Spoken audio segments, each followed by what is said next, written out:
Hello, everyone, and welcome to the 411 Ground and Pound MMA podcast, your weekly look into the wide, wacky, wonderful world of mixed martial arts.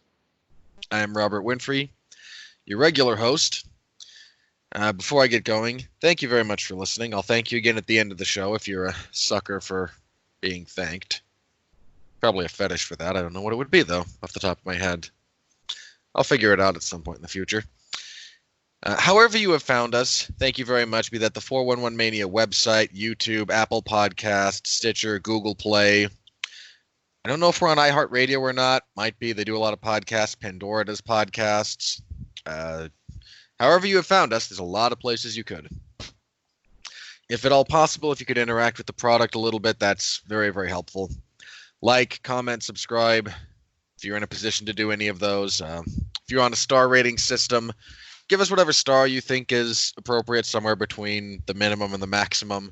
If you're on a binary system, thumbs up, thumbs down, go thumbs up. I think that's fair. At a minimum, we are just on the good side of a thumbs up. So with no thumbs in the middle option, sorry. I'm going to have to ask for the thumbs up. All right, on the docket this evening, a review of yesterday, UFC on ESPN Plus 26. A card that I think we all kind of said, not terribly appealing on paper, but full of names and matchups that are very well positioned to overperform. Thankfully it did. And we'll have a preview of UFC on ESPN Plus 27, which is a dog of a card. That card is not good. That card is really not good. So we'll have a little bit of that. And not a lot of... There were only like two... maybe three kind of news-related issues that came up this week, and one of them I don't really want to give a lot of time to. So, relatively short show, in all probability, this week. All right, he was off last week due to other work commitments, but back with us, my regular partner in crime, Jeff Harris. Jeff, how are you? Welcome back, Jeffrey Harris. The pleasure is all yours. It's an honor for you to have me. I'm Jeffrey Harris. Thank you. All right, let's jump into the event yesterday. The UFC was back in Auckland, New Zealand for the first time in a little bit. A year or so, I think. A couple of years, actually, yeah, since June of 17. In your main event, Dan Hooker defeats Paul Felder via split decision, 48-47s. 2 for Hooker, 1 for Felder. This was not as wild a fight as I was kind of expecting. I apologize if I sound a little bit weird. I'm getting over a head cold, so I know I sound a little funky anyway. But these two had a fairly brutal war. And at the end of it, they were both really, really banged up. Felder, the right side of Felder's face was swollen. I'm a little surprised at no point the doctor came in to check on his eye. His right eye looked about swollen shut. He indicated in some of his post-fight stuff, once he got to the hospital, that his face was broken. Both he and Hooker landed some hellacious calf kicks on each other. They were both limping around. Both men went to the hospital after this. I'm a little surprised there weren't wider scores on a couple of these. Officially, I was 4-1 for Hooker, but there's only 2 rounds of this entire fight that I think are clear. You have the first round for Hooker, which is fairly clear, and the 4th round for Felder, which is also fairly clear. Those other 3, all over the place. I don't even think there was consensus about which. Again, the 1st and 4th are kind of consensus. Of the other 3, I think all 3 of the judges who were actually scoring this all had different rounds to different people. It was that kind of fight.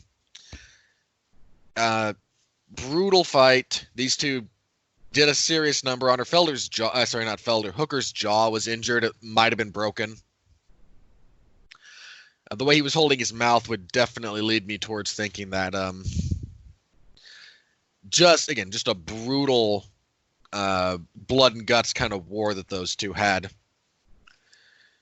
Again, I scored it for Hooker. I have no issue with anyone who scored it for Felder. Really, really engaging main event. So I have not a whole lot of complaints about this one. Jeff, how'd you score it, and what'd you think of the fight?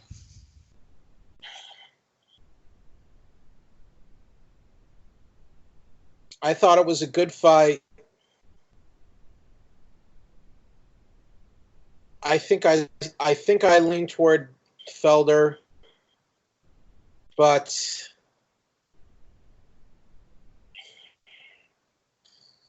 it was a 5-round war, and I don't really have that big of a problem with this decision.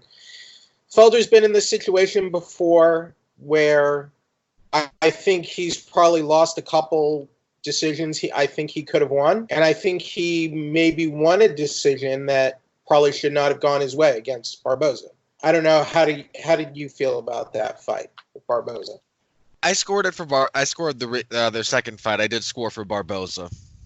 Yeah, so just one of those things that's a part of the sport, unfortunately. So, one thing I will say, obviously he hasn't made it official yet, but if Paul Felder, if this is it for him, I'm very grateful to him for the great fights he's given us. And, maybe you look at his record, 9-5 fighter, but within those fights, he's had some impressive matchups. He's fought a who's who of the division. He has wins over top-ranked opponents like James Vick and Edson Barboza, and very tough veterans. If he retires, he has nothing to be ashamed of, and he has, I think, a great broadcasting career ahead of him. I mean, I think he's already established himself as one of the best, I think, MMA broadcasters I think we could ever ask for, and I think you would agree with that, Robert.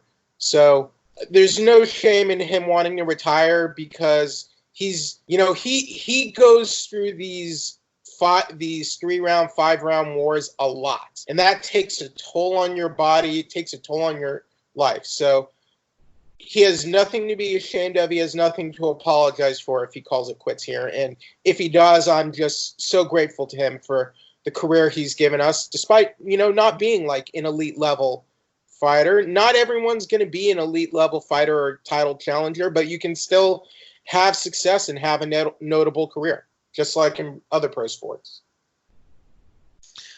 Yeah, Felder, again, after the fight, said he wasn't sure that this might be his last one. He's always an emotional guy after a fight, win or lose or draw. So that may or may not stick. Understandable. I mean, these guys give their lives, their livelihood, their lifespans, time away from their family, and they put it all out on the line when they go inside the octagon. And to do that and to go through a 5-round battle like that and to come up just short in a split decision, it's got to take a toll, not just physically, but mentally and emotionally. So I can't blame him. Yeah, I'm with you. If he does, he's probably just below, if I were to rank my personal enjoyment for UFC, color guys, which is kind of he vacillates between color and analysis, kind of depending on whether he's in a 2 or a 3-man booth. He's probably a shade below Cruz and Cormier for me, but Cormier vacillates a little bit depending on how jokey he gets on analysis. But he's certainly very good. I think he's right up there with Dominic Cruz.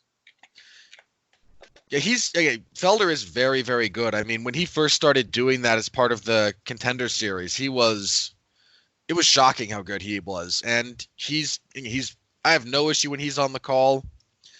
He's very good at that. If he does want to, be done, the man's given us some absolute blood and guts wars, some great finishes. And, it sucks that not everyone gets to climb the mountain to the very top, but not everyone does. That's just kind of reality. Dan Hooker after the fight, one of the craziest things when you put it in proper context, the man just been through 5 rounds of hell, sitting there with a busted jaw, unable to really, not with both of his legs under him, Asked who he'd like next, he says he wants to fight Justin Gaethje. I mean, a real classy show of sportsmanship by both guys. When he was saying all that, and he didn't really interrupt Felder. He went over there, raised his hand, and showed him respect. I really appreciated that for both men.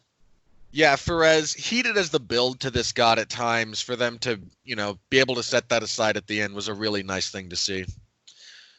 I don't know that Hooker and Gaethje will be next for either man. I think Gaethje, given his current status in the division, his eyes are pretty clearly fixed on either a title opportunity or Conor McGregor, which is where they should be if I was in his position. But I do really like that fight, and I do hope we get it because those two maniacs, there's just a lot of wildness and violence to come about from those two.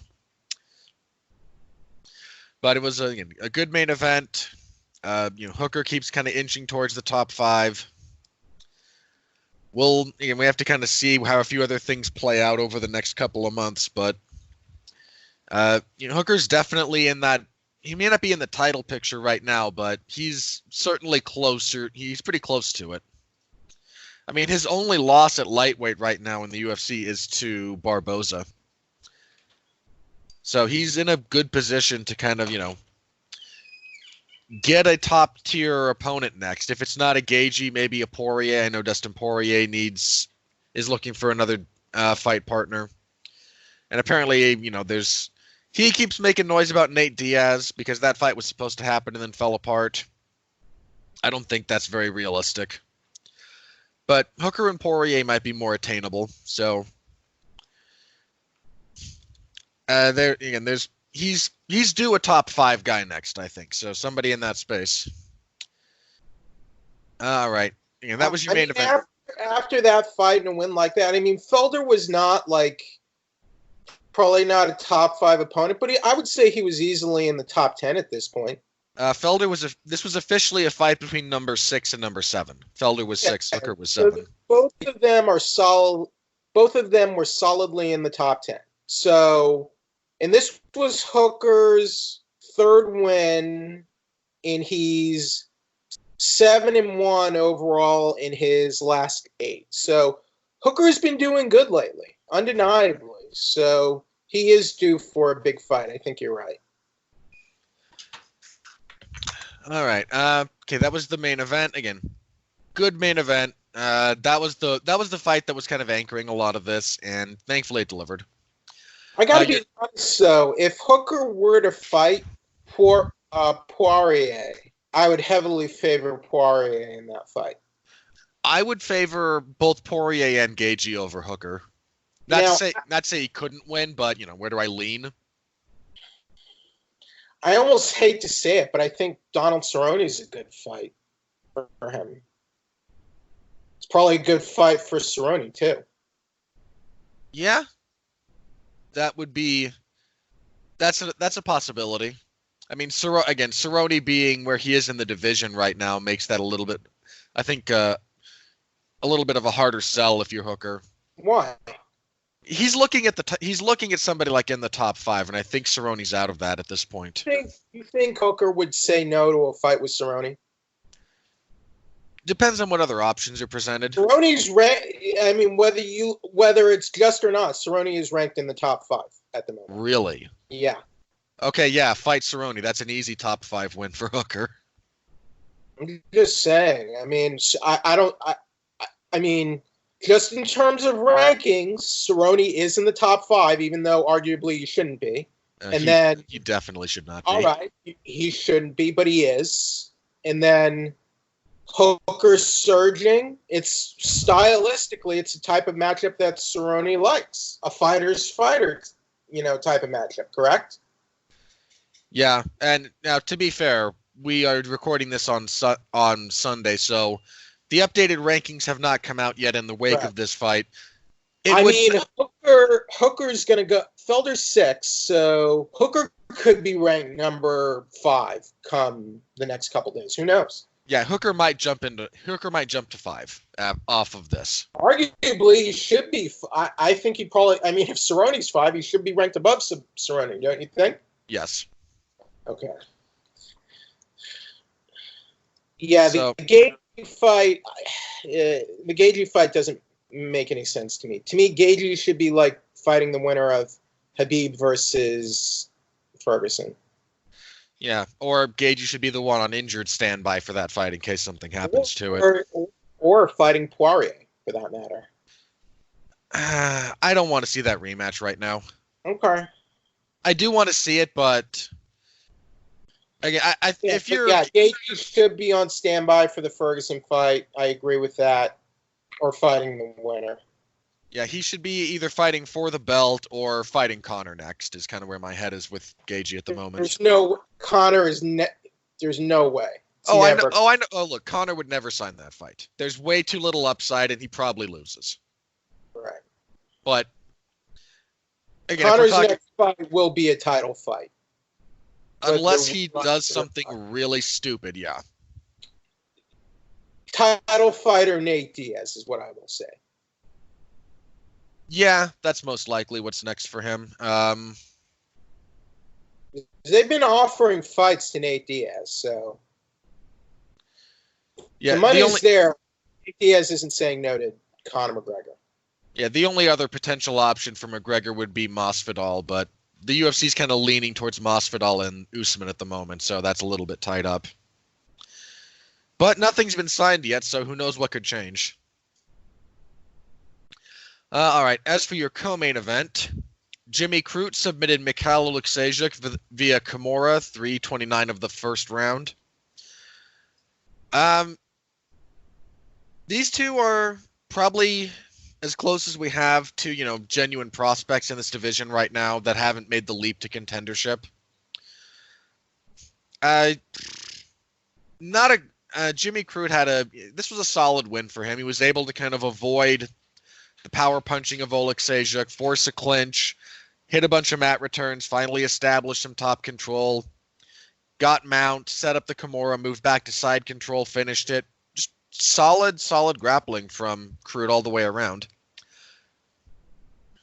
Not a whole lot to say there. He's still a guy that's coming along, but there's a lot more leeway, I think, at 205 to have a few hiccups in your career and still be able to kind of get things back on track. So again, solid fight, nothing spectacular. Jeff? I have nothing else to add. Okay, Yan Xiaonan put a beating on Karolina Kowalkiewicz. This got hard to watch. Officially, she wins via unanimous decision, 30-26 across the boards. I thought that was generous. I was 30-25. One of Xiaonan's early punches broke some bone around the orbital of Kowalkiewicz's right eye. And she was never able to really kind of see out of it. Xiaonan, just between pace, power, volume, just put a beating on Kowalkiewicz. Kowalkiewicz's corner should have stopped this between rounds 2 and 3. She came out for round 3, got taken down, and didn't get beat up as much in the third because they spent a lot of time kind of fishing around in 50-50 guard for leg locks. But there was no point to that entire third round for her to take that much more abuse. It just wasn't necessary. Kowalkiewicz has now lost 4 in a row. She's like 2-6 over her last 8. I think she's pretty much done in the UFC. And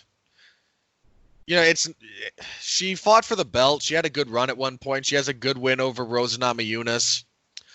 She's not like some giant scrub or anything, but she gave Rose a tough fight. Yeah. It's just kind of split decision. And I thought Rose won, but I mean, it was a gritty fight. Rose started slowing that fight. She gave Rose a handful. I think just between the the 5 rounds with Joanna, excuse me. The quick submission loss to Gedalia, the knockout to Andrade. I think the wear and tear has just caught up with her at this point. As for Jan, she is undefeated in the UFC at this point still, I believe. I'm pretty sure, actually. Yeah. Give that woman someone. We're talking strawweight, so I'm not saying, 6 wins in a row, and she just beat a former title contender. I think you have to give her someone very near the top 10. Let me have a look at the rankings here. Again, these have not been updated yet, but for strawweight, Doug Rose, Tatiana Suarez. I'd like to see Jan against maybe Nina. What's Nina Ansaroff up to? I don't know. That might make sense. That might also be a bit much. You got Claude. Nina just lost to Tatiana Suarez, so let's see what Suarez is doing. You know what? I think I'd like to see Jan fight Suarez. Makes a lot of sense because Suarez is unbeaten in the UFC, undefeated overall at 8-0. That could be a title eliminator right there. If you think about it. I think that's a bit much for Jan at this point. Plus, we don't know when. But look, Jan is 6-0, Robert.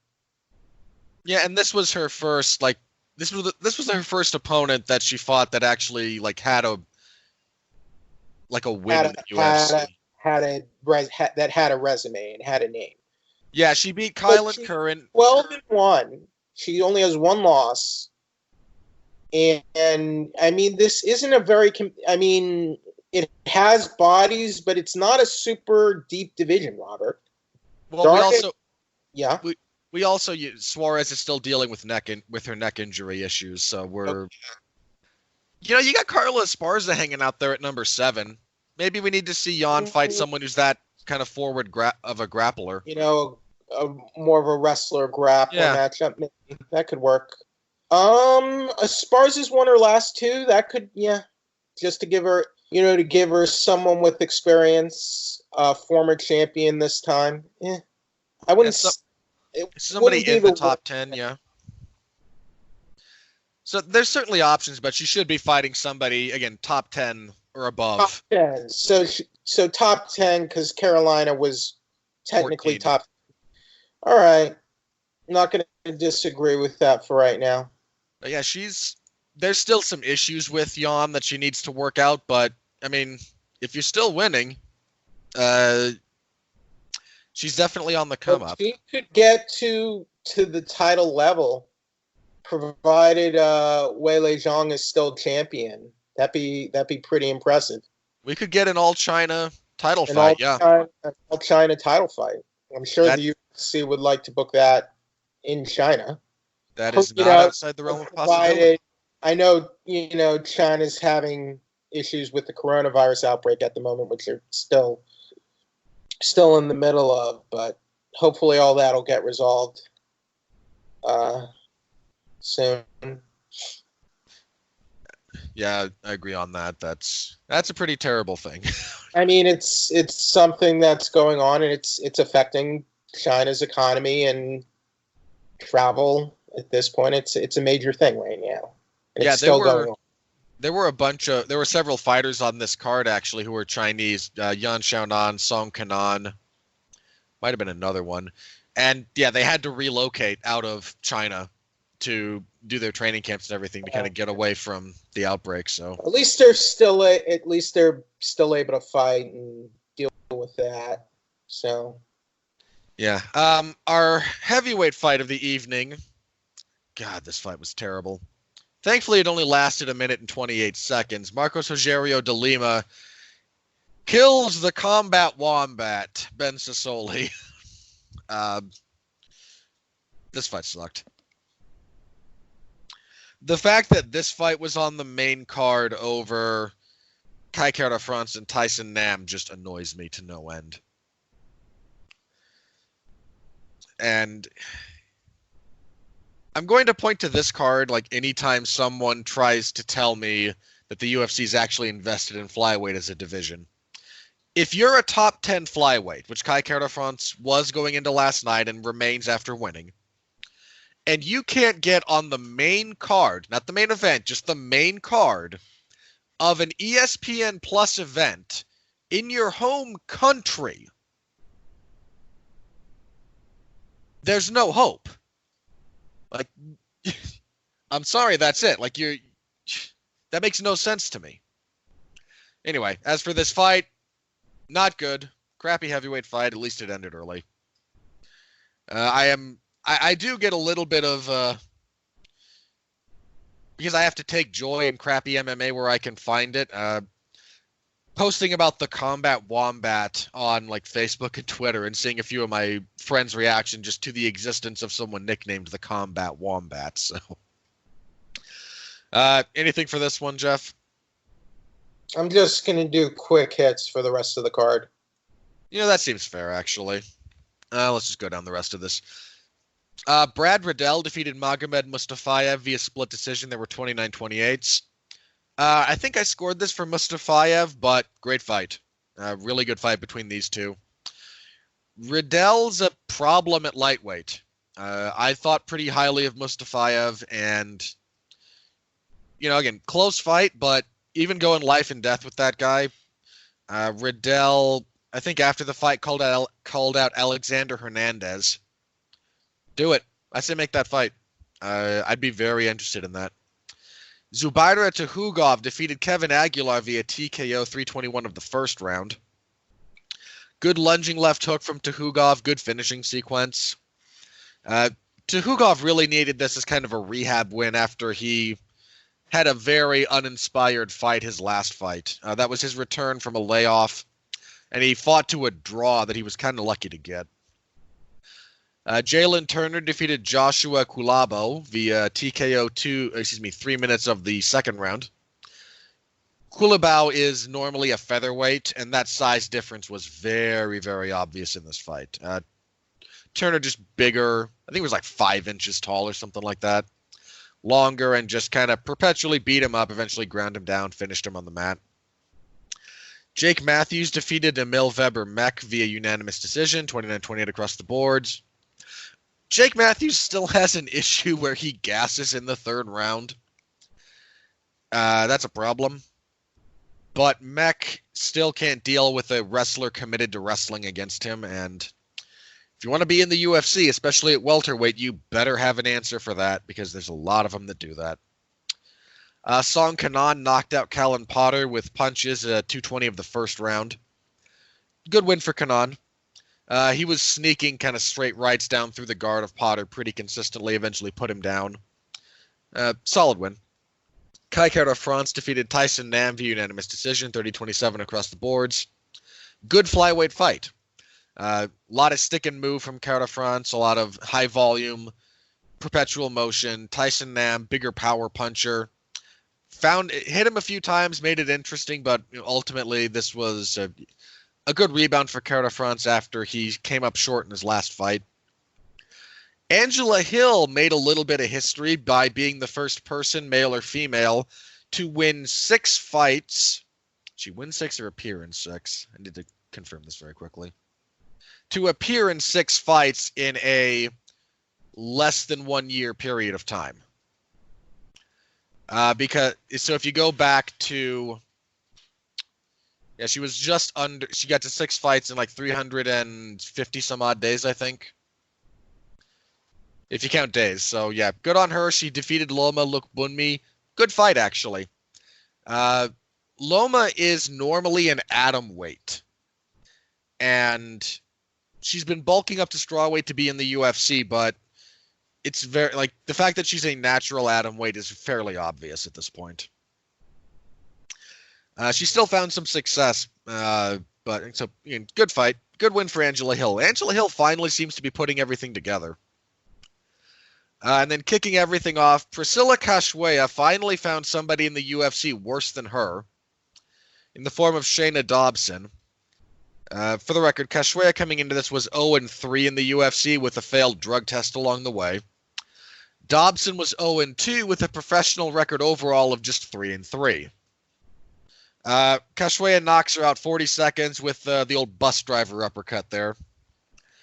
Neither of these women should be in the UFC. That's all. I mean, look, I'm happy to say Cachoeira, not a UFC caliber fighter, shouldn't be there. Great knockout though. Fair play to that. That was a good. That was a good knockout. And that is, I believe, officially the fastest finish of any kind in UFC women's flyweight history. So you match up a couple of people that are on the lower end of the spectrum, and sometimes you get a quick knockout. All right, Jeff, quick hits. What do you got for the rest of that? What stands out to you?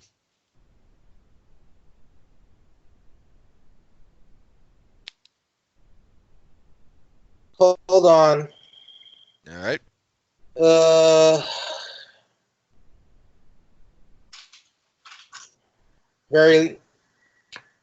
Let's see.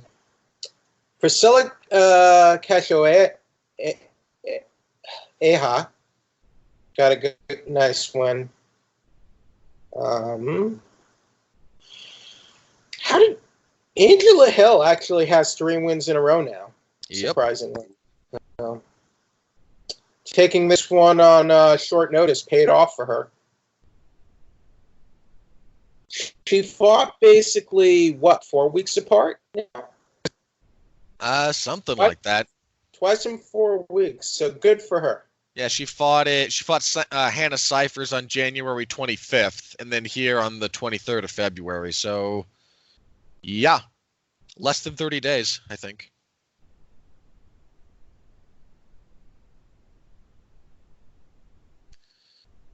Yeah, that woman is on a crazy pace. That's it for me, though. All right, yeah, that was the event, such as it was. I know this event kind of got overshadowed by the big fight between Tyson Fury and Deontay Wilder, which, credit to them. They just broke the record for the biggest live gate for a heavyweight title fight in the history of Las Vegas. And if you're interested, early plug, Mark Radulich and I, despite a few technical hiccups, did some alternate commentary, watch-along stuff for that fight that you can find. And we had a good time talking about it. So, again, that's kind of where the combat sports world was focused, though. So this event kind of fell a little bit by the wayside. But to anyone who did read, be that live or after the fact, I thank you very much. To those of you that commented, thank you doubly. I don't mandate that anyone comment on my stuff, but it's the only metric I have that I have easy access to. So I appreciate you guys for reading. I really do. Okay. Oh boy. This coming week, let's go ahead and just dig into this dog. UFC on ESPN Plus 27. They will be in Norfolk, Virginia. There's going to be a UFC title fight on ESPN Plus. Yeah, so it's going to be a UFC title fight. Yeah, so was the first UFC event on ESPN Plus. But it's going to be Joseph Benavidez hopefully winning the first UFC title of his career, unless it's Davison Figueiredo. I believe that would just be Figueiredo. I've looked up a little bit about like how the rules for this work. If it's a name that starts with an R, it's an H, and I think if it's 2 R's together in the middle of a word, it's an H. Otherwise, it's an R. So I don't know. It's a Portuguese, and then you spread that between Brazilian Portuguese and Portugal Portuguese, and it's a thing. Okay, now apologies to Davison Figueiredo. So, you think he has any chance of becoming the next UFC flyweight champion? Hey, hang on. Put aside the main event for just a second. Okay. Look at the rest of that card. That is a terrible card. It is an ESPN Plus card. Even. Okay. Do you think the people of Norfolk, Virginia, are happy they're getting a UFC title fight, even if it's a flyweight title? I imagine they are, but man, this is an ugly card. Okay, so the main event, I'm not going to They throw got any. 10,000 people to New Zealand yesterday.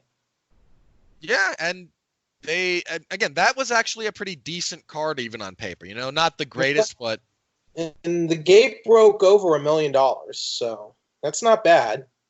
An ESPN Plus card, Auckland. well, okay, if you want to yeah, main that one event. did good. Yeah.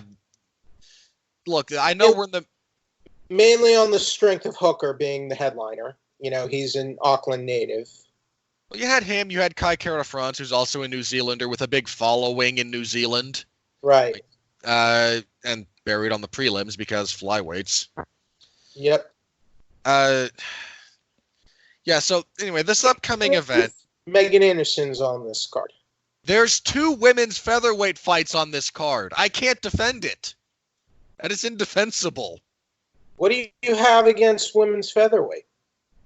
It's a bad division? Well, now they're putting fights on for that division. Isn't that technically good? I don't know. Not if they're bad fights. Anderson's okay. We'll get through the bulk of that card in a second, but the main event, whatever else I want to say about the rest of the card, again, I'm on record. This is the south end of a northbound mule, as the old saying goes. Like, this is ass apart from the main event.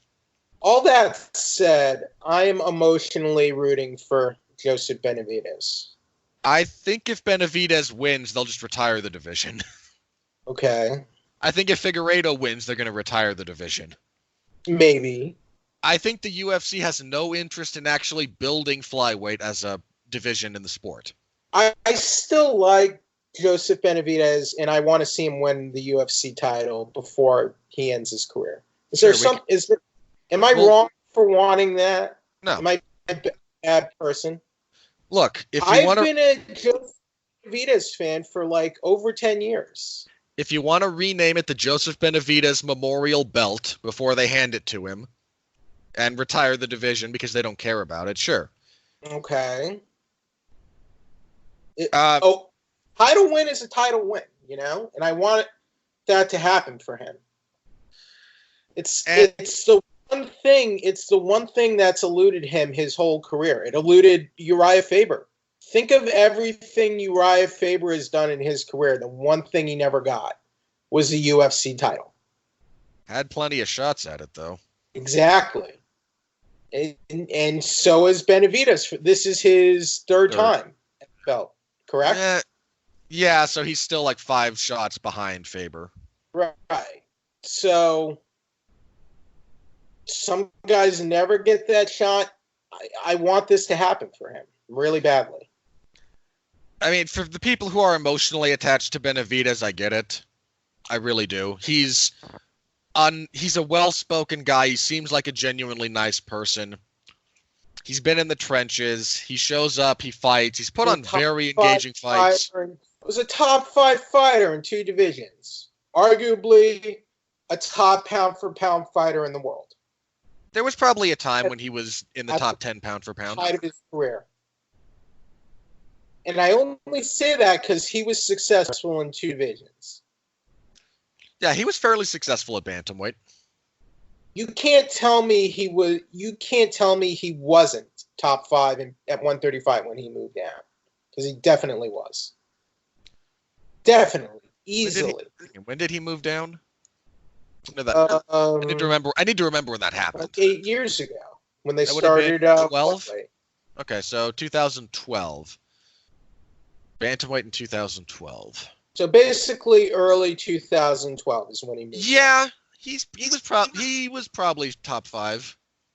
Solidly top 10, if not. After Cruz, he won his next 3 fights at bantamweight. Finished Wagner, Fabiano, beat Ian Loveland and Eddie Wineland. So there you go. If he wasn't top 5, he was very solidly top 10. And Eddie Wineland fought for the bantamweight title after that loss. So just saying.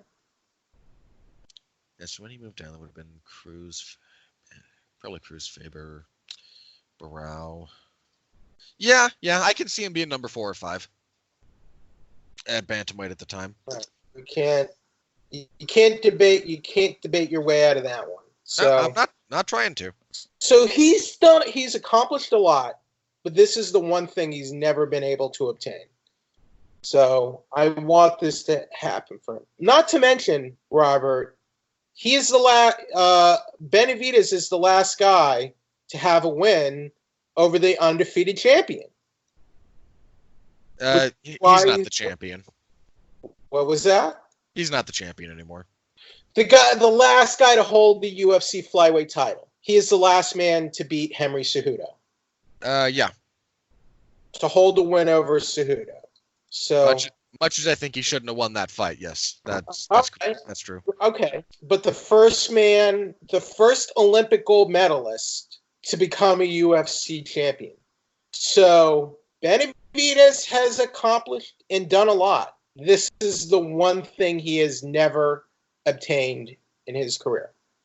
And whether it gets retired or not, I really want this to happen for him. So I hope it does. But because I'm hoping for it, I'm kind of thinking I'm cursing him with Clucky by wanting it so much. This is about as safe a fight as they could make for Benavidez. You say that now. People say that, and then the exact opposite happens. Well, this is not a fight that.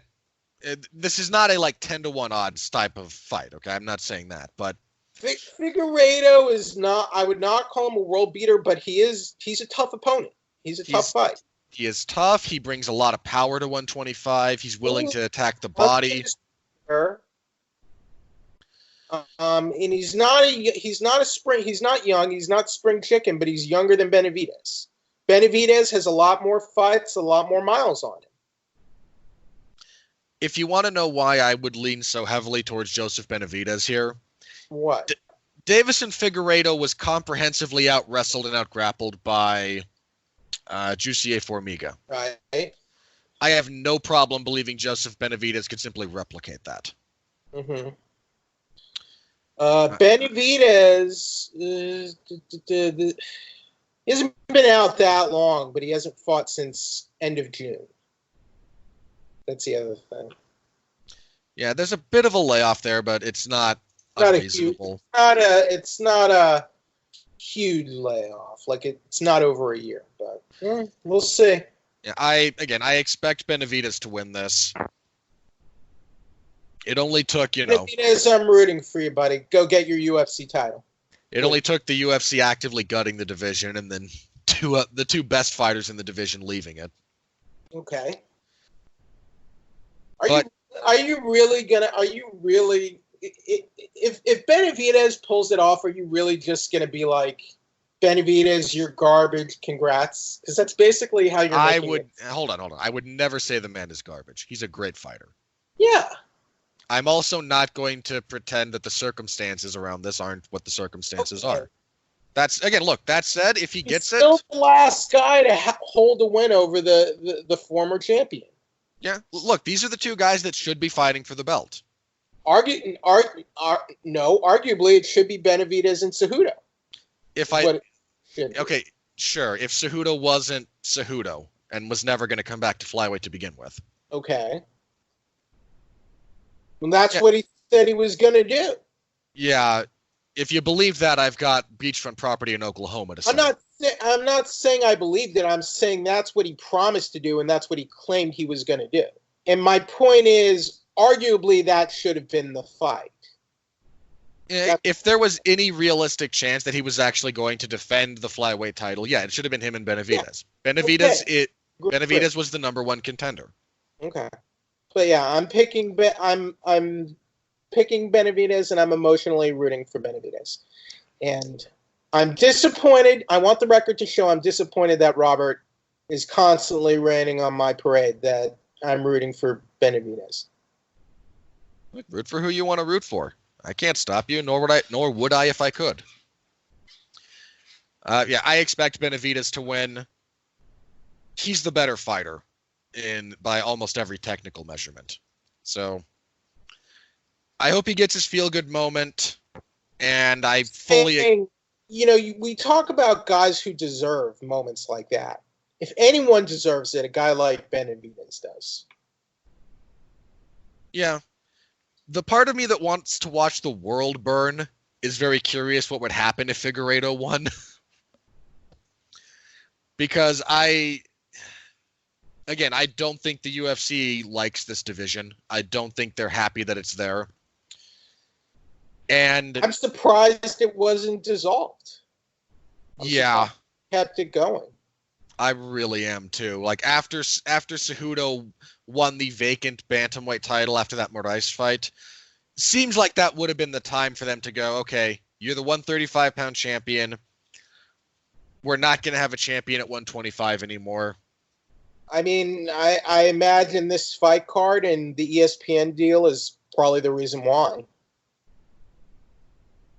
Yeah, they like having another title in rotation, but I think they feel that 125 is like an albatross around their neck. Like they can't do anything with it. And some of that's on them, some of that's on the fighters, some of that's on the marketplace. We've kind of been over that a fair bit over the years. I will say this, to whatever degree this card succeeds, it is all on those top two guys. No one else on this card is drawing anything approximating interest from the fan base. I think it never helped Flyweight from the beginning that we had that the way that the Uncle Creepy Mighty Mouse fight went. I think it kind of just soured things. The lack of when that should have been a draw. Proper judging, doing math. And yeah, we should have just had that fourth round for that one. Yeah. I mean, there's that. There's it was a draw, but it was supposed to get a sudden death round. I think that didn't help. I mean, here's the other thing about it. You can go back and rewatch, if you can, the fight for the vacant belt between DJ and Benavidez. And after about 2 rounds, the crowd is booing. There's nothing about that fight that should be booed.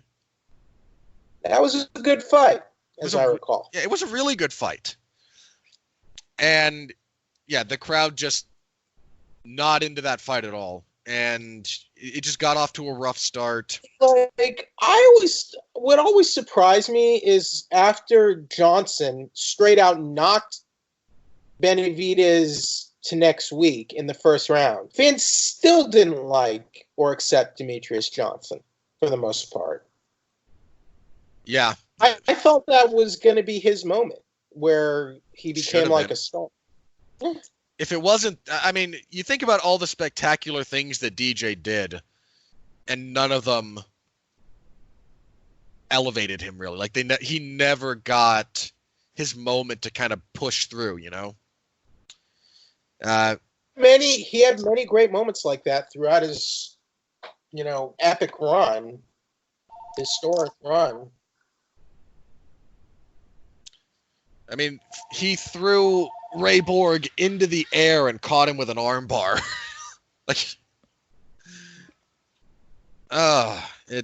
Yeah, for whatever reason, DJ never connected with the wider fan base, and you can ascribe that to whatever you want to ascribe it to, I guess. So that's your main event. Again, Benavidez and Figueiredo. It's a good fight.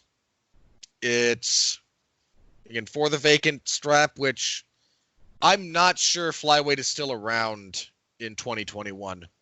We'll see. I'm surprised it's still around in 2020, but... Yeah. Okay, no. You know what? I want this fight to go to a draw. That would definitely be the end of it. There we go. I found it. I found what I'm rooting for. You're a mean person, Robert. I have to find joy in this sport where I can. And on occasion that means, okay, what's the craziest scenario? You probably want the Astros World Series title to get taken away too. No, because that wouldn't really affect anything going forward. Like I don't care if the UFC. Let me be clear. I would care if they retroactively did some stuff, but I'm like if it's something like this, like okay, now these two fight to a draw, and let's see how because if you'll recall back in the day, there was the UFC used to have the UFC spent time without a lightweight division. Jens Pulver was the champion. He wound up walking away from the UFC for money reasons. They had a rematch between BJ Penn and Kaul Uno for the vacant belt. When that went to a draw, they threw their hands up in the air, said no more lightweight title. They would still have lightweight fights on occasion, but there was no champion for a period of like 4 to 5 years before they reintroduced it. And maybe something similar is in the future for flyweight, where they still have some flyweight fights, but they're waiting for between the need to get more guys into the division and for the marketplace to maybe be more receptive to it. It wouldn't surprise me if that's what winds up happening, if they just kind of put flyweight on ice for a period of years and then try to reintroduce it. Anyway, I think rearrange weight classes. So what would they change it to? I don't know, do a 165 or 160, 130.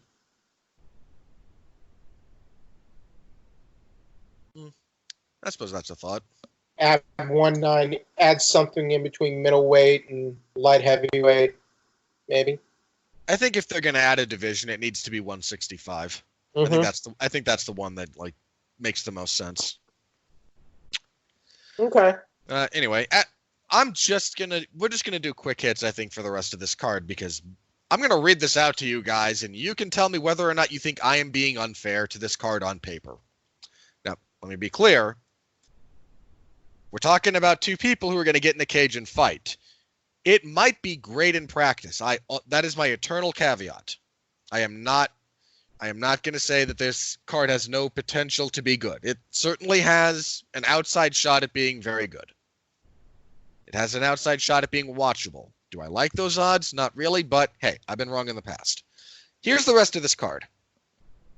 Your co-main event is at women's featherweight, Felicia Spencer and Zara Farin dos Santos. I imagine Felicia Spencer will win, but it's women's featherweight. It's not a real division in the UFC. A light heavyweight fight between Iwan Kutalaba and Magomed Ankalaev. If there is another fight on the main card you're looking forward to, it's probably this one because those two are both crazy. For the record, I like Ankalaev. Another women's featherweight fight between Megan Anderson and Norma Dumont Viana. If Megan Anderson can't win this, I mean, she submitted actually one half of the co-main event, Zara Farin dos Santos. But this is really kind of make or break for Megan Anderson. Like, if she can't pull this one off, And then there's a bantamweight fight between Gabriel Silva and Kyler Phillips. Are they both making their debuts? I feel like they are. Hang on. Let me confirm. Gabriel Silva. No, he lost to Ray Borg last year. Okay. Vaguely remember that. And Kyler Phillips is making his UFC debut.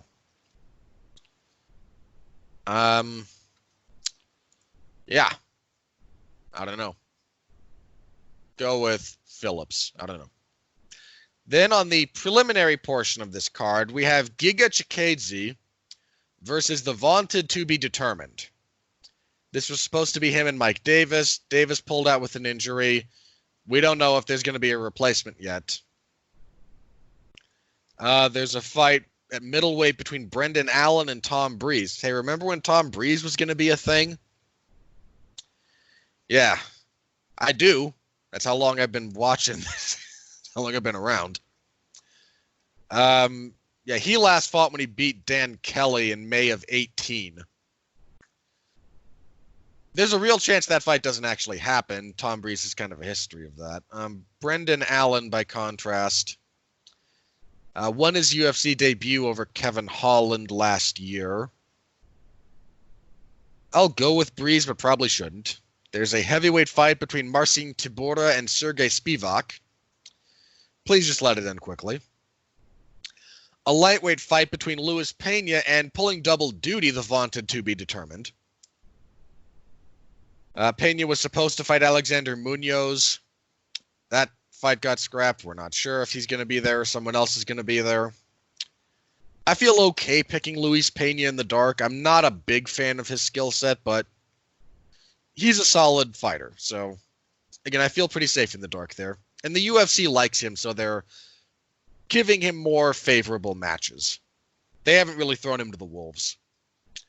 At featherweight, Jordan Griffin will fight TJ Brown. Let's see here. Brown making his UFC debut after a win on the Contender Series. Griffin's fought in the UFC a couple of times, losing to Dan Ige and Chaz Skelly, so I don't like his odds. Another featherweight fight, Alon Cruz, Aalon. Where's he from, actually? In the United States. All right, I'm going with Alon until I hear otherwise. Cruz, he's making his UFC debut. Another Contender Series guy. Oh, he won via flying knee on the Contender Series. Yeah, that'll get Dana White's attention. He is fighting Spike Carlisle, who is also making his UFC debut. Can you see why I'm not terribly high on this card? And there's a fight, I don't know if we have its location on this event yet, between Grant Dawson and Derek Minner. Dawson, I was kind of interested to see. He's been in the UFC a couple of times. Wins over Julian Erosa and Mike Trezano. Whereas Minner, I believe, is making his debut in the UFC. Yes, he is. So, go with Dawson there. Again, Dawson, I don't know. He's only fought twice, but he looked okay both times. And kicking off everything, we have Ismail Narudiev, the Austrian Wonder Boy. That is his actual nickname. Who has gone 2-1 in the UFC, coming off a win over CR Bahadurzada, fighting Sean Brady, who is undefeated, and beat Court McGee in his UFC debut. I feel pretty good picking Narudiev there. I kind of like Narudiev. He had the one setback in the UFC, but there's a lot good about his game. So that's the rest of this card. Jeff, by all means, the floor is yours. What are you looking forward to? Ipso facto.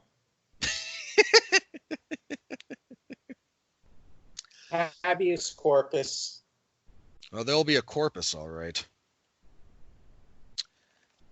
Yeah, it's a dog of a card on paper. I can't say it any other way. I hope it delivers in practice. I really do. Not just for the people who are in attendance, but selfishly, I'm going to be watching this. I don't want it to suck. So if you would like to follow along and save yourself having to watch it, you can check in with my live coverage of this coming Saturday in the MMA zone of 411mania.com. So please stop by, say hello. Again, even if the card's bad, come on, throw a little support my way. It gets lonely doing this. I will throw support your way, Robert. I'm sure you will up until we get our draw on the main event. Then you'll blame me for that. I will. If there is a draw, I will blame you. For the record, if there is a draw, it will in no way be my fault. I have zero control over any of that. It will be your fault because you conjured it into reality. If I had the power to conjure fight results into reality through simply speaking them, the world would be a very different place. I mean, That's all I'm saying. All right. There's not a lot of news to talk about. Tyson Fury won the rematch with Deontay Wilder. Tyson Fury beat that man from pillar to post. He beat up Deontay Wilder like Deontay Wilder owed him money, keyed his car, and insulted his mother. And then he licked the blood off of his skin after the fight. That was no, during the fight. That was during the fight. Ugh. Ugh. That was like something BJ Penn did against Sean Shirk. He did that to Sean Shirk. In fact, when Sean Shirk was crumpled against the fence, BJ ran over to get more blood off of his face to then lick. Right. He didn't lick it directly off. No, he got it. He went back over and got some on his hand. Exactly. This was even more sanitary. Come on, but don't you think the score in that first fight was garbage? Pretty much, yeah. Fury should have won that fight. Don't you think it's a little dirty that they had to do this rematch to get like the... It's almost like this is what was supposed to happen. No, this is just what did happen. You were like someone could have been scored Canelo for that. There's a long running gag for that Mark and I have about how Canelo Alvarez will never be allowed to lose a decision because boxing is corrupt. Right. So we occasionally joke that in fights that do not actually feature Canelo, someone is scoring the fight for Canelo Alvarez. So you don't think that draw is a sign of corruption in boxing? It wouldn't shock me if it was. Okay. That said, the reason I kind of don't think this was what was, supposed to happen, put supposed in air quotes. Yeah. Fury could have just done this the first time in some ways. What's weird is Fury looked in better shape, I think, for the first fight. He was 16 pounds heavier for this fight than their first one. Of course, so was Wilder. Deontay Wilder.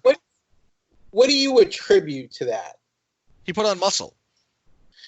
So did, the record, hang on. For the record, so did Deontay Wilder. Right.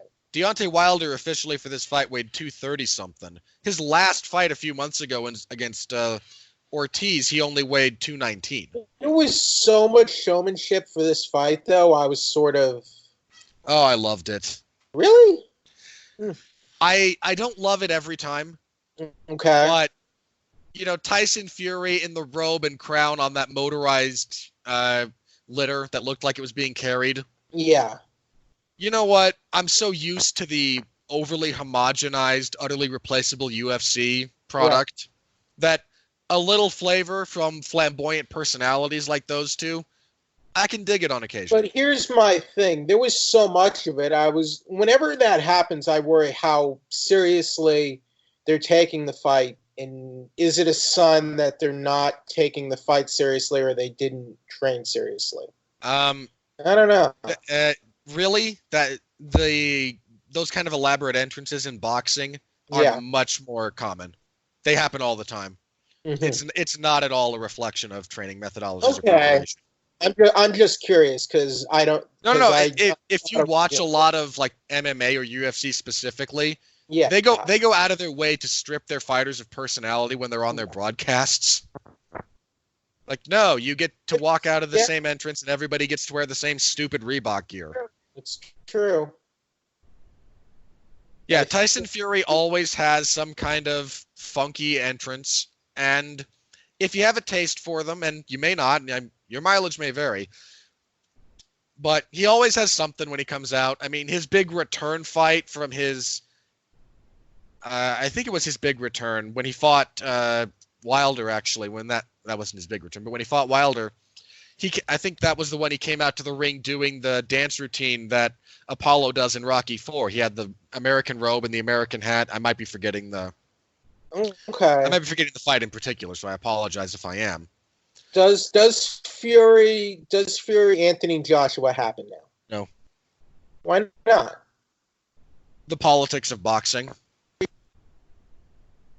I mean, I feel like Wilder versus Joshua should have happened. Probably should have. Look, Anthony Joshua is in a really weird spot contractually because he is exclusive to fighting on DAZN. Why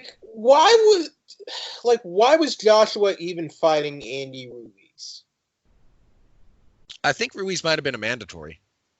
A what? He might have been a mandatory challenger. Every one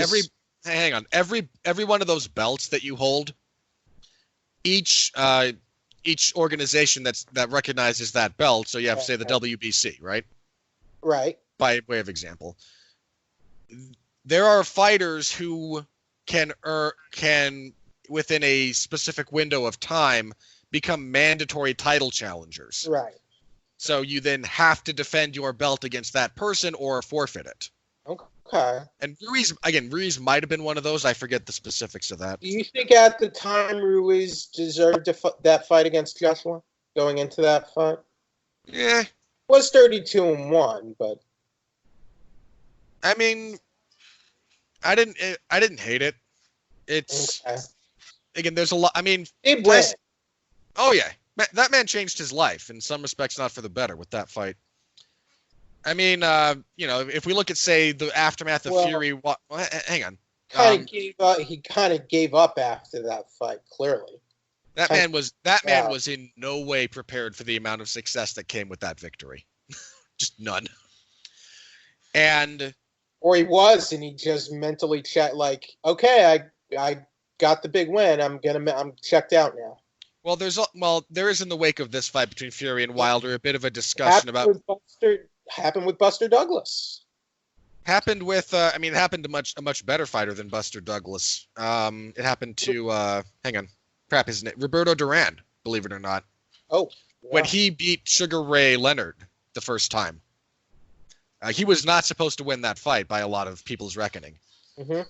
Puts a beating on Leonard, and to Leonard's credit, he did what most champions in that position do nowadays. They invoke their mandatory rematch clause for as soon as possible, because Duran went back to Panama and was a hero, mm-hmm. and spent 2 to 3 weeks 3 weeks might be a bit much, but went back and partied and enjoyed his victory for a little bit. A week after the first fight, Sugar Ray's back in the gym getting ready for a fight in 3 months. And so accelerating that timetable as much as you can is a very real thing. It's kind of what Joshua did to Ruiz, too. Okay, you beat me. Rematch in 6 months, and Andrew Ruiz spent a lot of time partying and not getting back in the gym, whereas, Joshua was like, okay, I was embarrassed. That's not going to happen to me again. And with Holly Holm, it's not that she mentally kind of checked out after she beat Ronda, but she kind of peaked with that Ronda fight, basically. Yeah, there's a difference between fighters who check out when they win the big one and fighters who just happen to peak with it. But I think Ruiz, I get the sense he won the big one, checked out after that fight. I mean, Miesha Tate kind of won the big one and then checked out mentally. It happens a lot. Maybe. Again, not completely, but the fact that she had all those issues coming into the Nunes fight. Ruiz, let's see. Something else. Okay. How old is Ruiz? Oh, 30-something, I think. Is he in his 30s? Most high-level heavyweights are. He's 30 years old. Okay, so younger than I thought, actually. I don't know. I feel like he should not have done what he did for that Joshua rematch at all. No, he botched that hard. He did not take that fight seriously. He clearly did not. No, after the fight, I think he admitted it. He deserved to lose that fight. He didn't train. Yeah, one of the things he said after the second fight was, I expected it to be just like the first one. Buddy, you were the only one who thought that. Mm. So, yeah, we got that. So, yeah, Joshua should fight Fury, though. Again, it won't happen, but it'd be good for boxing. It would be good to have the one mega heavyweight champion, I suppose you could argue, again. I mean, you could run that fight a couple times at least, depending on how it goes. Oh, yeah, there would be. If Fury won, there would be an immediate rematch. If Joshua won, you could have an immediate rematch because it would be the first loss of his career, correct? No, you're used to thinking of this in MMA terms. Fury would have if Fury were to lose. Yeah. I'm not sure he could invoke a mandatory immediate rematch for his title. I'm just saying, look how many times did Holyfield and Riddick Bowe fight? Oh, like several times. 3, right? I think 3 or 4. Multiple times. So It happen. My point is, it happens in boxing too. Yeah, boxing's a lot more rematch friendly than MMA is in a lot of ways. Yeah, again, you could, but there's some political and logistical realities that are going to prevent that from happening, I think.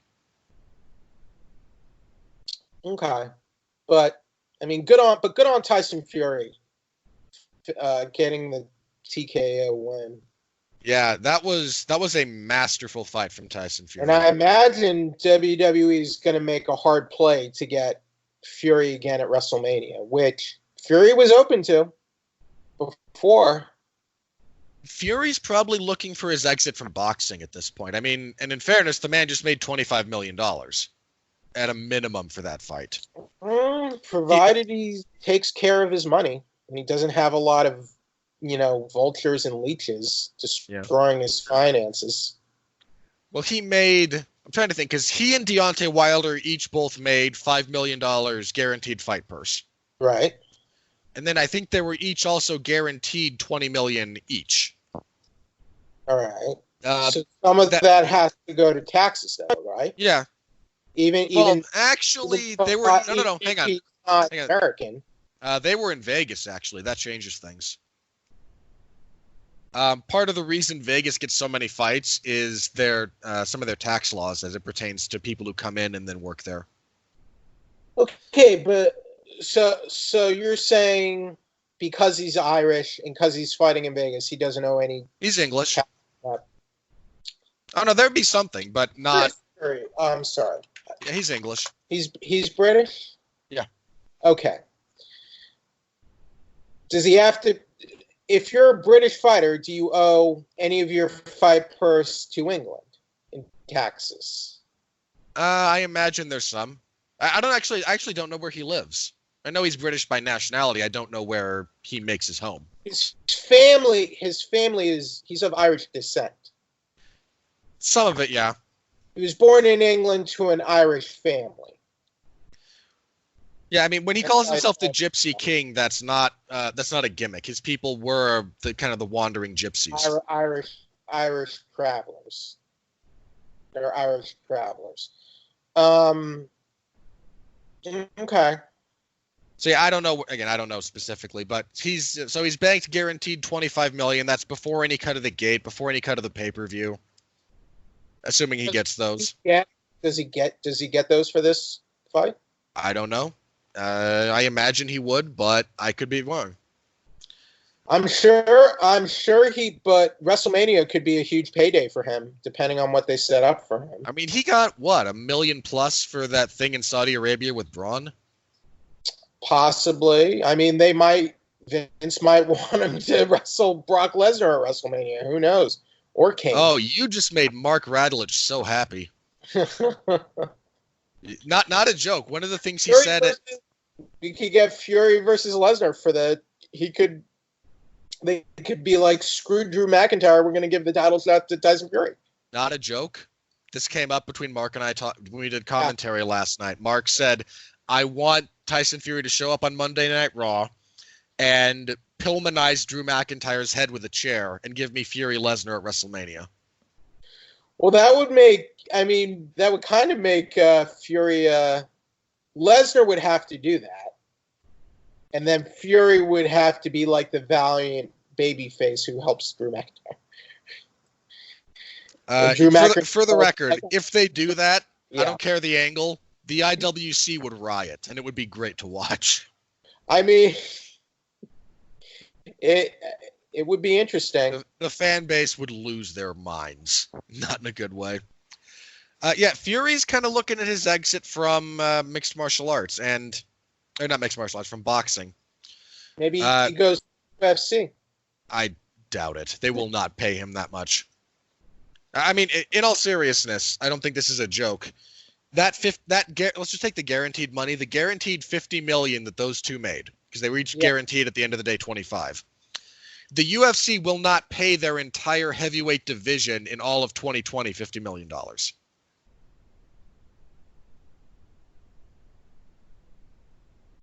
I don't think there were any other major fight announcements in the last week. Let me see. We got one. We got an announcement of Valentina Shevchenko's next victim. Oh, good. She will be fighting Joanne Calderwood at UFC 251. I don't hate that fight, actually. Joanne's probably the next contender. It's not unfair. I mean, I don't think she's gonna win, but I mean, good for JoJo. I hope you all enjoy the way her face looks now, because it will not look that way later. I mean, it's a pretty thin division for her to be 1-1 and getting a title shot, but it's a horribly thin division. She is 3-2 at Flyweight, though. So there's that. Yeah. Yeah, it's an incredibly thin division. There's no other way to say it. I hope her manager is negotiating, like, I don't know, something for that fight. I hope she has a good manager. Let's see. I think the only other two big news bits were... one of them was Diego Sanchez's snake oil salesman made a few media rounds after he got criticized roundly by everyone with a functional brain following the last event. Because he took the DQ win, which was arguably it was smart. That's the argument Diego Sanchez is making. I mean, it was smart. He got it. He got the win. He took the win. Hey, look, that man doubled his money taking that way out. I don't blame him. Michelle Pereira, Pereira? Am I messing that up? Pereira? At the moment I'm going with Pereira, but I don't know. I've heard it Pereira, I've heard it Pereira, I've heard it some combination of the two. So Michelle Pereira has one of the lowest fight IQs in the sport and fights like a moron. So I'm not too upset. Yeah, for the record, if you want to laugh, go listen to Sanchez's corner man, Pineda, I think is his last name. Because he did an interview with Ariel Helwani. He did one with Luke Thomas. Feel free to take any clip of him talking and try very hard not to imagine the Curb Your Enthusiasm theme in your head every time he speaks. He's a nut job. Like, he is unable to answer simple, direct questions. So there was that. Henry Cejudo made a racist comment, but hey, what's new? What did Henry Cejudo say? Okay, let me preface this. I'm not up in arms about this, but I'd like to acknowledge that what he said was a little racist. He called Aljamain Sterling Al Jemima. Well, oof. I mean, again, is this the worst thing any fighter's ever said to another fighter? Absolutely not. Is this the worst racist thing that's been said by a UFC fighter in the last 6 months? No. People have been canceled on Twitter for less. Let me just say that. That is very true. And again, I am not up in arms over this one, but can we at least acknowledge that on the scale, again, if you want to say there's a continuum of things from all the way from... Karen Bryant says it was racist. Yeah, and look, is this the worst thing ever said? She deleted the tweet. She was not happy. She should have left it. She's right. It is racist. Like, again, is this the worst racist thing? No. Why did she delete? Did someone tell her to delete the tweet? Probably. Does she work? Does she still work for? Does she work for ESPN, or is she? She still does analyst work, doesn't she? I think she works for either the UFC or ESPN, one of the two. Someone probably told her to take it down. Yeah, but again, look, it's on the, if there is a dividing line between stuff that is not racist and stuff that is racist, it's on the racist side of that. Look, I don't think Henry Cejudo is a racist.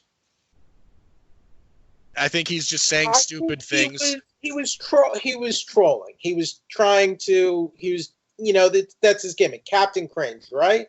He was trying to, he was trying to do the gimmick. I don't think he is racist either.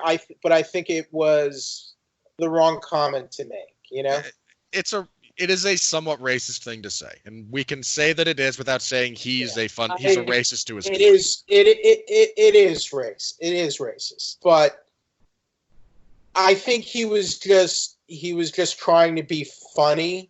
Yeah, I mean, Henry Cejudo's gimmick right now is every 14-year-old middle schooler who's finally discovered I can say these things that I've been told I can't say. Right. Exactly. That's all he's got going for him. So. But it works. Generally, it works. Just probably should avoid using racial humor. I don't know. Does it work? I mean, it worked for Cejudo. Look at him now. Yeah, but when you say "look at him now," he's the freak. He's the champion. He's the first Olympic medalist. I'm not talking at all. Not talking at all about his athletic accomplishments. Okay. He has achieved a lot. We have zero evidence that any of his gimmick is translating to him making more money or being a bigger star. I mean, can you prove it hasn't? I don't need to prove that it hasn't. There's nothing to prove that it has. If we're talking about star power, but I think it has helped build his star power. I mean, I imagine a chunk of the audience is talking about him in derisive ways that they weren't before. But he hasn't fought since he really leaned into it either. So we won't know until he fights. Then we'll have evidence. The Moraes fight? Yeah, because he hasn't fought since then. What was the buy rate for the Moraes fight? It was I don't remember. That would have been under the ESPN deal, so we might not have a decent number. Mm-hmm. I haven't seen. I mean, it did decent gate in attendance was, but I don't know what kind of pay-per-view numbers it did. Yeah. Cejudo's also making noise that he wants to fight Alexander Volkanovski for the featherweight title. Yeah, no, he doesn't want that. Volkanovski would smash him. Sonya made a kind of a 9/11 comment about Paulo Costa. That's I must have missed that one. Here, I have it from MMA Fighting. Yeah, go ahead. Where is it? Here. Okay. He's human like everyone else. Everyone likes to make this myth like he's like kicking steel. You can hit him. He doesn't fall. I'll touch him enough times that eventually he'll crumble like the Twin Towers. Okay, yeah, that's a little cringy. Much as I hate using that, I'm not saying fire the guy, but yeah, that's kind of offensive. Yeah, a little. I get what you're trying to say. I just wouldn't say Twin Towers. Yeah, Phil Davis said crumble like a cookie. Say crumble like a cookie, and then no one's gonna get angry at you. Yeah, not the simile I would have chosen. And here's what Costa said in response on Instagram. Adesanya, you're a disgusting piece of blank. How dare you make a joke disrespecting the thousands who died and the heroic firefighters and police? I will really kill you.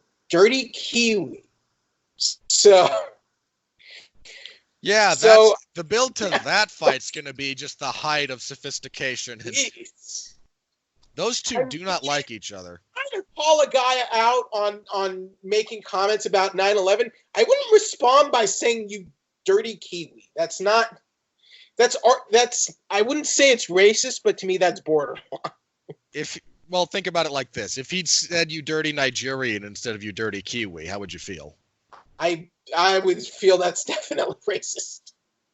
Then it's a little racist. I mean, I think it's a little racist to call him a dirty Kiwi. It is. That's basically calling him a dirty New Zealander. So, yeah, those two, if that fight happens, yeah, they're going to say a lot of stuff that they're both going to regret. That said, still looking forward to Adesanya and Romero. Oh, that was the other kind of like sort of bit of news that came out this last week, I think.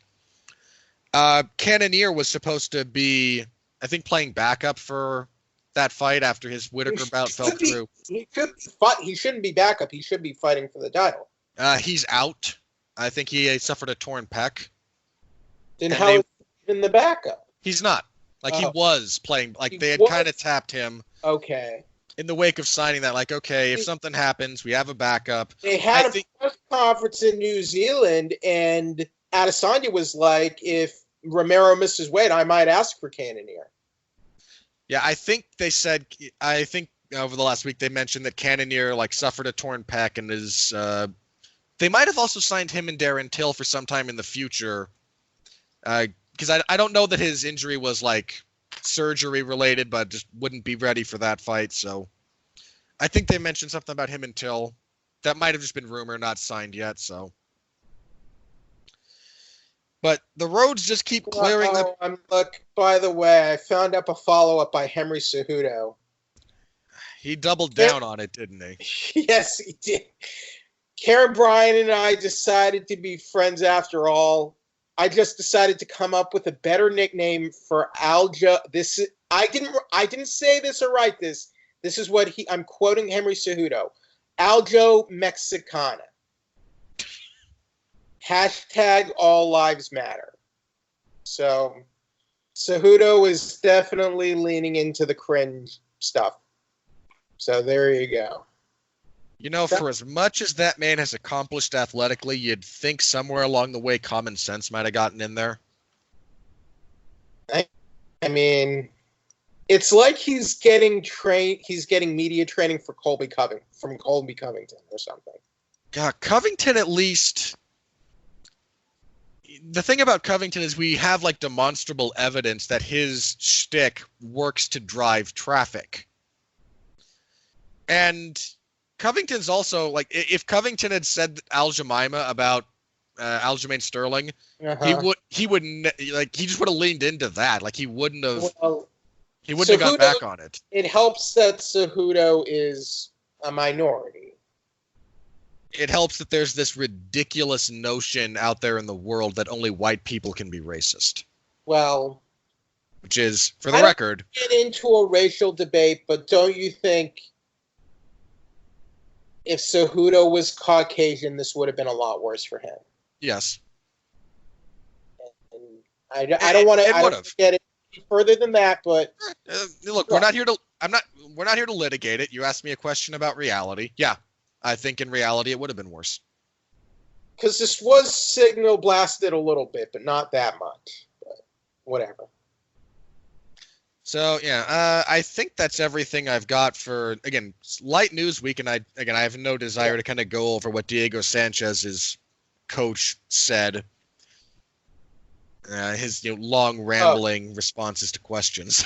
I wasn't on last week, but I like the idea of Jones fighting Blachowicz. I don't know if that fight will happen this year, but I would say go ahead and make that the next light heavyweight title fight. Yeah, I think you can give Reyes a rebound fight. Chris Weidman. I mean, Jones, what I will give Jones credit for, now he doesn't seem like, now he's at least open to fighting the top contenders, you know? Like 5 years ago, he'd always he'd moan a little bit about some of the guys he'd have to fight. Not so much anymore. Yeah, there's that. I respect that. Hey, look, the hardest thing to do in MMA is to be a champion, to just man your post and fight the next guy up consistently, year over year, event after event. That is the most difficult thing to do. It's why so few people are able to do it. Right. So, only a small thing. Chris Weidman, a couple of weeks ago, announced he was going back to middleweight. He got his opponent. Oh, crap. Who was it? I think it's his last chance, really. Let me see if I can find that. That is not going to annoy me until I... Wouldn't you agree if this is really his last chance to make something happen again? Jack Hermanson. Hermanson, that was it. Tough fight. Yeah. Sorry, Weidman, your career is ending at the hands of Jack Hermanson. Yeah, Weidman really, he's been given a lot of chances, and that's a tough draw. I mean, for a while, Weidman was actually a pretty consistent draw for the UFC. He's one of the few fighters who beat a, I wouldn't say megastar in Anderson Silva, but a dominant force with a legitimate following, and actually got a bump in his personal popularity. He peaked at the right time. I mean, he had 3 title defenses. It's not like he wasn't a one-hit wonder. But when he fell off, man, he fell off hard. Yeah. Because he beat Silva twice, back to back. He at the right time because he had a decent run. He wasn't like one and done once he got to that level. He beat Machida. That was a tough fight. He beat Belfort. Then he lost the belt. He never really recovered after he lost the belt, Rockhold gave him a beating. That fight should have been stopped much sooner than it was, and I think some of the results from that are still with him. I'm not saying this won't be a tough fight, but I believe Weidman has to make something happen here. I'm not saying he would get cut with a loss, but if he loses this, he's irrelevant to the top of the division. He is as much as I hate to say it, but he's pretty much irrelevant if he doesn't win here. And again, I don't like saying that either, but I'm going to call it like I see it. If he loses this, because he tried to move up, and because he was having trouble making the weight. I'd almost rather he'd try 205 one more time, because he fought Dom Reyes for his first time up there, and that's a really tough draw. Right. Give him some middle of the pack light heavyweight, and let's see how that plays. But even if he fought a lower level middleweight, I'm not even sure if he wins at this point. That's the thing. I'm with you there. I am, as far as that goes. So I do lean towards Hermanson. It's not that I think Weidman is a bad fighter, but I feel like maybe his chin is starting to go, his chin might be shot a little bit. Because it happens to every fighter at some point, even the toughest. Because let's see.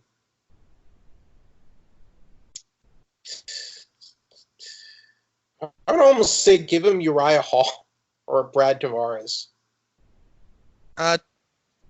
Tavares I could see. I feel like even Derek Brunson would give him trouble at this point. I would probably pick Brunson. Didn't they fight? Let's see. Weidman and Brunson? I don't think they have, no. Okay, they might Honestly, not have. I think that would be a better draw for him now than Hermanson. Because I feel like it's a closer. No, Brunson and Weidman have not fought yet. I feel like I feel like those two are a little more evenly matched now, don't you think? Yeah, a little. Again, the big thing for Weidman at this point is that his chin is, if not shot, cracked, and Brunson brings power. Because we got to wait for. Isn't Brunson fighting Shabazian? He might be, but let's see. He got knocked in the last 4 years. He was knocked out 4 times. His last 5 losses were all knockouts. Yeah, that's a bad look. It's a bad spot to be in. The lone win was against Gastelum in July 2017. So yeah, I'm right with you there. And if you'll remember, he got badly dropped. He got saved by the bell against Gastelum in that first round. Hopefully, I mean, he did have a good run, so hopefully he made some money and invested his money well. I'll agree on that. I mean, look, Weidman has nothing to be ashamed of, because Weidman wanted to fight John Jones and have fights. And I mean, it's good to have long-term goals, but I mean, sometimes some guys never even get close to sniffing what Weidman obtained. Yeah. You know, he won the title. He won Anderson Silva when Anderson had this unimaginable epic run. Won the rematch where he was still the underdog. He stopped Anderson Silva in back-to-back fights. Like, right. That is a remarkable feat. Then beat Lyoto Machida, a former champion, and Vitor Belfort, another former champion. So that's pretty. I mean, arguably, he's had a Hall of Fame career. When you think going by the numbers. Yeah, I mean, he had a better title run than the guy who beat him for the belt. Has anyone defended the belt 3 times since Weidman? I don't think so. Since Weidman, no, because it went Weidman, Rockhold. Rockhold lost it in his first defense against Bisping. Bisping lost it in his first defense against GSP. Oh, GSP. No. Bisping defended against Henderson. Oh, yeah, he had the one fight with Henderson. That was so bad, no one remembers it. So he had one. Whitaker became interim. GSP beat Bisping. GSP vacated. Whitaker got promoted. Whitaker beat Romero, non-title, then lost to Adesanya. So, no. I'd have to double check how many times Rich Franklin defended. But Weidman has because Weidman has either the second or third most successful title defenses at middleweight, I think. Yeah, so I mean, he had a great run, so he has nothing to be ashamed about. Let's see. Franklin had 2, so he defended the belt more than Rich Franklin. So he has. Yeah. You're right. He has the second most at middleweight in the UFC. So, yeah, that's certainly not nothing. Proud of. Yeah. Okay, I think that's everything I've got. So let me refresh Twitter real fast. No, doesn't look like anything. Doesn't look like anything new has broken over the last little bit. So yeah, I think we can go ahead and get into plugs here. You've been gone for a couple of weeks, Jeff. So what would you like to plug? Okay. So here we go. Finally finished my review of The Mandalorian Season 1, the last 2 episodes. My review of the #1 movie 2 weeks in a row, Sonic the Hedgehog. Also my review of the Season 7 debut of The Clone Wars. I will be reviewing the next episode. And I'll continue to review provided Disney continues sending me the episodes early. Next 2 reviews will be My Hero Academia Heroes Rising, which if you saw my coverage of the premiere, that's where I saw Rusev. So I'll be reviewing that film and Pixar's Onward. Onward was a good film. It starts out a little rough, but once it gets going, I feel like it's on par. Like it's definitely on par with Pixar's, upper tier work. So I thought it was very good. Is it Pixar's best movie? No, but is it a good movie, enjoyable movie you can watch with friends and family? Yes, I think so. And I definitely enjoyed all the RPG and role-playing and fantasy references in that film. If you're a fan of tabletop gaming, there's, I think, things in there you'll definitely appreciate. Okay, in the 411 Wrestling Interviews podcast, my 2 latest interviews are with Tom Lawler, the former UFC fighter, now pro wrestler. Well, technically, Lawler is still an MMA fighter, and he's still open to, fighting in MMA. And Mance Warner, those are both up on Apple Podcasts, so if you have time, Check on the 411 Wrestling Interviews podcast, Apple Podcasts, Spotify, YouTube, our 411 Mania YouTube channel, and all that. And thank you, Robert. All right. As for myself, this last Thursday, on a special Thursday, damn you, Hollywood, Mark Radulich, Alexis Hejna, and I got together, and we talked about Sonic the Hedgehog, the movie. Good family fun that your kids will really enjoy. So you can listen to our full review of that. We talked the good, the bad, the money, the all of it, like we normally do. This coming week, on Monday, there will be a source material dropping that I was part of. I got together with the host of that show, Jesse Starcher, and the aforementioned Alexis Hejna, and we talked about the first volume of the graphic novel Lock and Key series.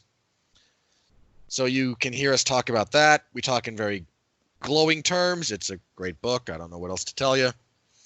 Listen to the show. We had a lot of fun. This Tuesday on a TV party, I will be with Mark Radulich and Jesse Starcher, and we'll be talking about the Netflix adaptation of Lock and Key. And yeah, that's going to be a conversation. Because I was horrendously disappointed. And if you want the nuance and the detail, you're going to have to listen to the show. Mark and I did, already mentioned, I'll mention it again, Mark and I did alternative commentary for Fury vs. Wilder 2. Some minor technical hiccups with Mark got a new computer, working through some bugs. But that is up as well. You can listen to that. All of those are found over on the W2M network, which the Radulich and Broadcasting Network is integrated to. Just put W2M network into your podcast medium of choice. You should be able to find us without too much trouble. If you'd like to stay up to date on that kind of stuff, the Radulich and Broadcasting Network Facebook page is a good place to like, and you get access to the schedule, what we're going to be doing. Episodes are posted there, so feel free to support the stuff I do. I appreciate it. And yeah, Thursday, UFC on ESPN plus 27. I will be hoping very, very much not to want to die by the end of it. That's it for me. Thank you all very much. On behalf of Jeff Harris, we'll be back here next week for a review of ESPN plus 27. And we will be previewing the big one, UFC 248. Oh, baby. That is a really good card. Basically from top to bottom. It's not perfect, but Adesanya and Yoel Romero, great fight. Can't wait for it. Zhang and Jędrzejczyk's a good fight. Going to be very telling about Zhang, actually, if she can get by Joanna.